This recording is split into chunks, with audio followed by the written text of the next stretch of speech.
যদি সুষ্ঠু অবাধ নিরপেক্ষ নির্বাচন আমরা লক্ষ্য করি তাহলে অবশ্যই আমরা জয় পরাজয় যেটা হয় মেনে নিব। আমাদের ক্যাম্পাসে দীর্ঘ 33 বছর পর যে একটি নির্বাচন হতে যাচ্ছে, আমাদের বিশ্ববিদ্যালয় যে এত সুন্দর একটি নির্বাচন প্রত্যাশা করে সেটার ইতিহাসের সাক্ষী হতে যাচ্ছে, তা আমরা মনে করি নির্বাচন কমিশন অবশ্যই একটি অবাধ, সুষ্ঠু, নিরপেক্ষ, নির্দলীয় নির্বাচন আমাদেরকে উপহার দিবে, আমরা সেই প্রত্যাশা রাখি।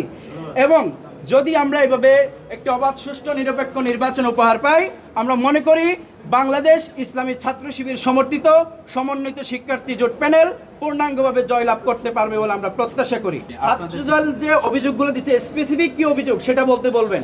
আমাদের বিশ্ববিদ্যালয়ের সভাপতি কারো কাছে গতকাল রাতে নির্বাচন কমিশনে গিয়েছিলেন, শুধু অবজারভার যে রাখা হবে কি হবে না, পুলিশ এজেন্টের বিষয়ে কোনো সিদ্ধান্ত দিচ্ছে না, নির্বাচন কমিশন এই বিষয়ে কথা বলতে গিয়েছিলেন, এছাড়া আর কোনো কিছুই নয়।